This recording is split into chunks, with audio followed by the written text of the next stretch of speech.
Hey, what's up, Josh? Not much. I'm bringing my A game today. Different than 5 minutes ago. Well, we're gonna have to hold you to that. So okay.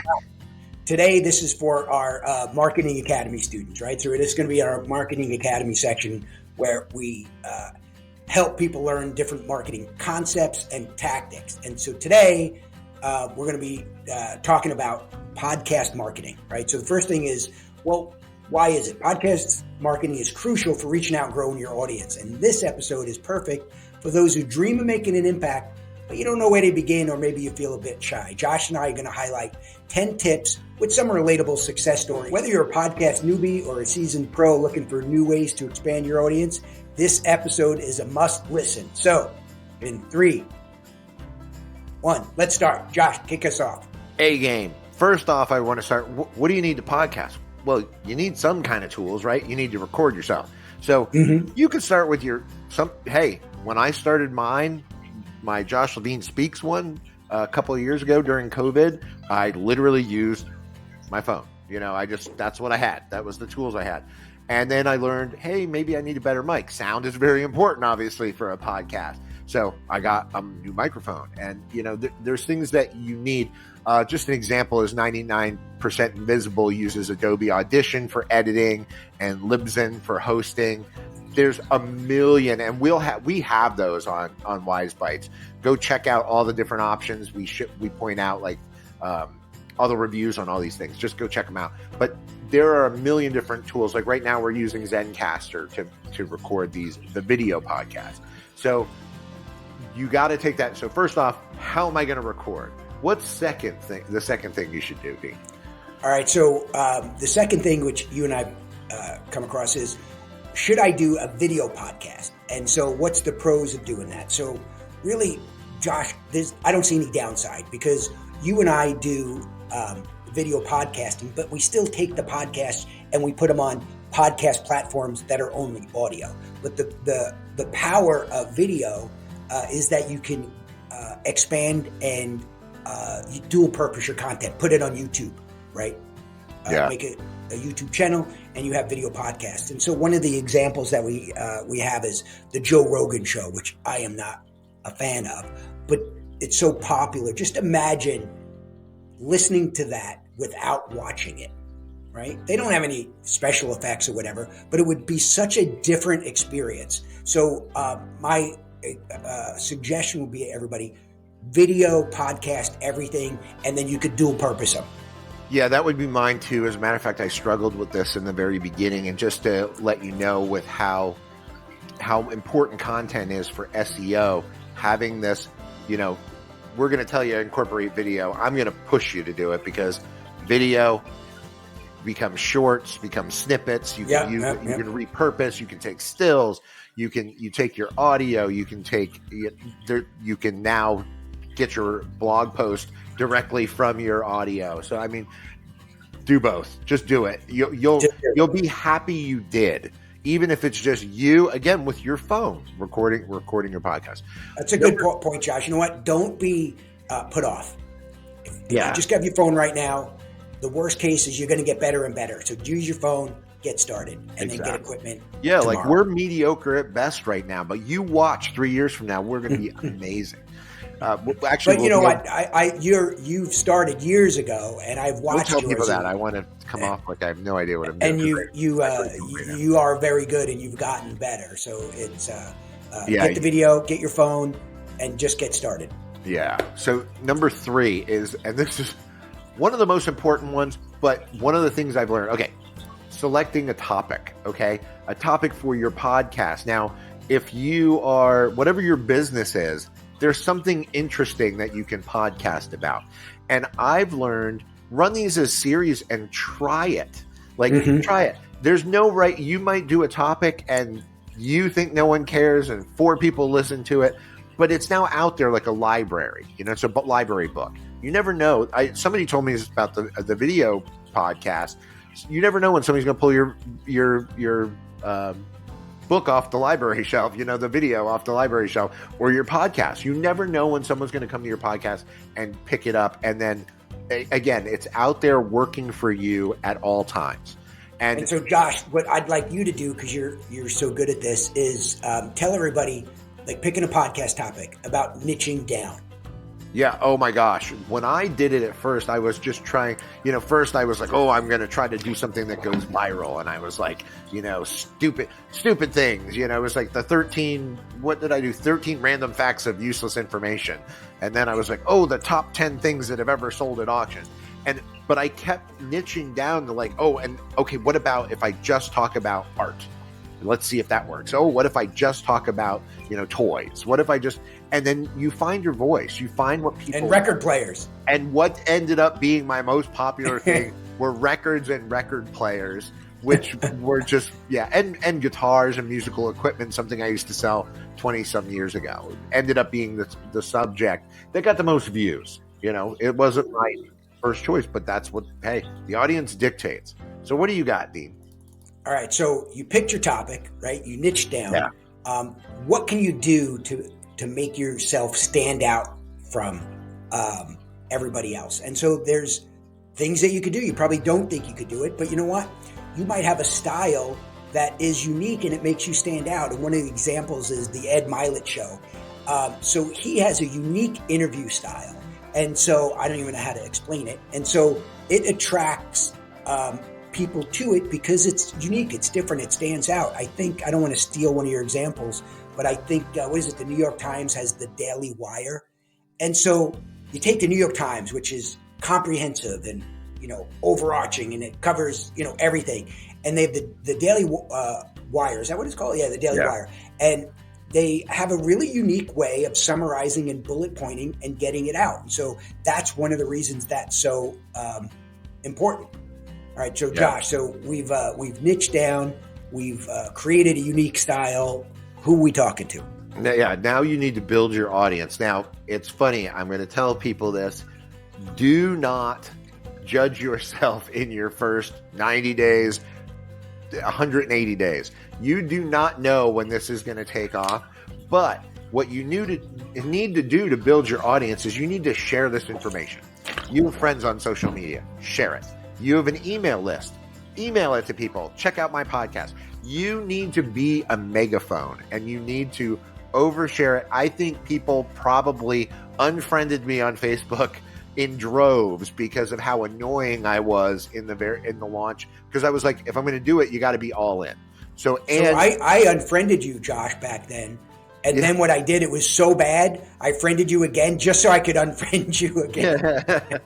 And then repetition. Right? Build your audience by making new content all the time. You keep pinging and popping up in their, hey, he posted another podcast. Oh my gosh, you posted another podcast. Oh, I can't ignore him now. So let me listen to this. You will find your voice, and you will, believe it or not, there's somebody out there that wants to hear you. They say there's somebody for everybody. There's people out there that want to hear you. So what's next? I want to hear about your record players. Exactly. All right, so Josh, tip number 6. Outsource. You and I have been telling people this for years. Outsource. It's less expensive than you think. So when you have a certain thing you want to accomplish, let's say it's what Josh just talked about, building an audience. You don't know how to do it, outsource it. It's going to work in your favor. If you want to generate revenue through sponsorships and you don't know how to do it, find somebody that can do it.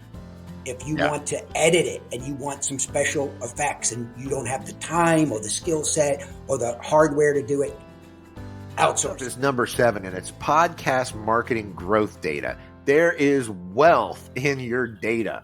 And most of the podcast software platforms out there and vlog platforms out there show you how long people are listening. So you get these listeners, but how long are they listening? What are they checking out? And then you may learn what your niche is by how much that's how I learned about record players. Not only by the views, but people were watching 90% of this video or listening to 90% of the podcast. I'm like, they're really listening to me talk about belt drive and direct drive turntables. Keep going, baby. Oh, Yeah, doesn't that get you? That get you? Apparently, there is a niche out there that wants to, and they also wanted to point out every time I was wrong about whether something was belt driven or what, or tube, or if it was tube or not. So, which was great and meant they were interacting. So, look at your data. Which, by the way, I'm going to tell most of you, don't look for your first 90 days of podcasting because it won't mean a thing until you have a data set to look at. If you know what data set means. And it could be depressing, so don't get lost. Yes, yeah, and don't. Russell Brunson says not to look at your analytics. Expert Secrets is the book. Yes, and he says not to look for 3 years, which that's like impossible. Really? I wanted to say to him, "Tell me you didn't look for 3 years." Yeah, right. 3 years. I don't. Buy He's that right. You shouldn't, but. What do you got? Anyway, what's number 8? So, I'm going to go to tip number 8. And so it's the importance of taking the first step. So Josh, I have a question for you. I'm a big fan of Pat Flynn, who does podcasts, and he helps entrepreneurs, and I really like his stuff. And he's wildly successful, and he has a bunch of different, platforms and products out there. Do you know how many podcasts he started with? How many? 1. Oh. Just like the rest of us. Oh. The first one? Yeah. Take the first step, right? So even somebody who is as skilled and successful as Pat Flynn, you got to take the first step. You have to do one. You want to know that's the tip. And let me expand upon that, Dean. Do you remember when we were like, you'd make one and or you make a video and you don't have an editor and you don't have this and you're like, you want to delete that and you want to start over and you want to cut. There are videos I watch. I want to delete them. I think they're so terrible. However, every expert tells you, just put it out there. It's content. Put out content. Put it out there. It doesn't matter how bad it is. Now, obviously, if I won't say all the examples of things that you put out there that you should delete. You probably can't delete those. But I want to say it's so important to put the content out there and just dive in. If you don't, can I say you're going to suck? You're going to suck. Watch our videos. We're going to suck. It's going to happen. And podcasts. How many podcasts have you listened to that you're like, oh, that was a dud. That was a bad episode. But it happens. So it's just even one of my favorites is, oh my God, the guy from Blink, the guy who wrote the book Blink. Malcolm Gladwell. Yeah. So he has a podcast called Revisionist. That would fit in. Revisionist History. That fits in. And I love it. And he's such a storyteller. He crafts everything and weaves a story so good. But every now and then I listen to one, I'm like, what the hell was that? He has a producer. He has writers. Every now and then it's like, how did that slip through? Terrible. So anyway, I'm going to go back to the point. Take the step and do it. Yeah. All right. Next up's number 9, and that's nurturing your podcast. It's a little baby. You got to take care of it. Yeah. Really, what it is continuing improvement. Watch your stuff, as painful as it is, and there's always something you can always improve upon it. Again, like I said, I got a better camera, I got a better microphone, I got a better editor, I got a better, that's there's always, just learn and keep improving, as you should do in all things in life. That's right. And so, Josh, your point is nurture, right? Keep improving. So I ask our staff a couple times, but I just happened to ask him again today. I didn't tell you this yet. I was like, hey, I need everybody to be critical of all the content, right? All the different stuff we do for, whatever, including the podcast. And one of the critiques came back. What? Josh, don't wear some sweater that you wear all the time. Oh, really? I'll have to see which one it is. I don't know. I promised I would not use any names. So I wouldn't blame anybody. Oh, I don't care. And is it even a sweater, or is it that overshirt I wore for about a month and a half because it was cold? Yeah, it might have been. I don't even know. But so that's how we're going to nurture.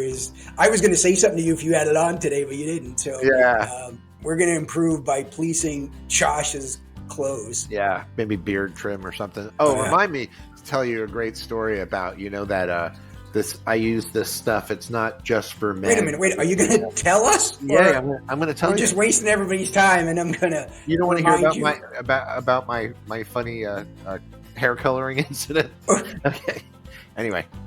No, you got to say it now. Do I have to tell people? Okay. You have to now. Okay. Well, it's I want to call it Dolly Madison or somebody. They mail it to you in a box. It's not Ashley Madison. They mail it to you. Oh, that's what I'm like, isn't that like a... No. It's something Madison. Anyway, they mail it to you in a box, and it's like it's not a hair dye. It's like supposed to just take like a little darken you up a little bit, little salt and pepper to your hair and beard. So it's simple. It's one packet. Put it on. Next packet activates it. Third packet is what you can wash it out with. Very easy to use for a man. Designed for a man. Just scrub it in. I put on packet 1, the color, put it in, rub it all in. I put in packet 2, and I'm like going, man, they changed their formula. It's never been this like greasy and stuff and all this. And I'm sitting there and I'm waiting. The 10 minutes you got to wait. And I'm like, I had rubbed the shampoo. I'd rubbed the shampoo in. So the next day, I did the same thing with I brushed my teeth with my with skin moisturizer. So that's how much sleep I'm getting right now. So anyway, that said, but it worked. How did this come from nurturing your podcast to brushing your teeth? I don't know. We need to do number 10. I'm sorry to go off on that diatribe. I needed to make the podcast 4 hours. So Josh, I really like this one because you want to measure your success of your podcast beyond the numbers. So let's take example. There's a podcast called The Happiness Live, and it's made a happiness lab, and it's made a difference in people's lives by providing scientifically backed insights on happiness and well-being. So what we're trying to say is, don't just judge the fact like, oh, I looked at this podcast and have 1 million views, and mine has 10,000 views. It's like, well, what impact are you making? Like you and I did a couple recently on helping people find jobs, right? And so if that only gets 50% of the views of some others, but it helps people, that's a more important measurement of success. And to bring this all together, if somebody doesn't brush their teeth with moisturizer because they just learned from that. Don't put shampoo on before you put on the activator. That's it. It's activator. That's it. Very good. This episode was brought to you by Just for Men. It wasn't just for men.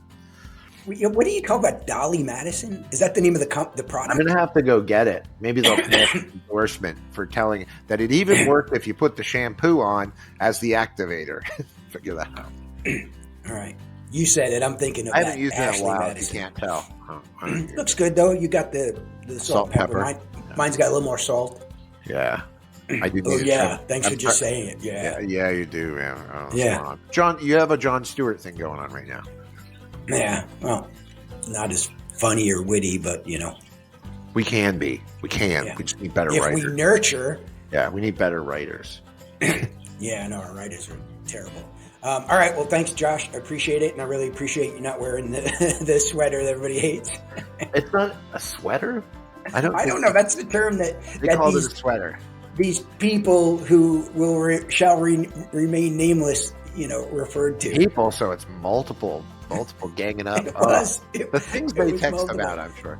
So I wanted critique like, hey, it's too long, or you got to get to the point, or you're doing this or that, and it comes back with Josh's sweater.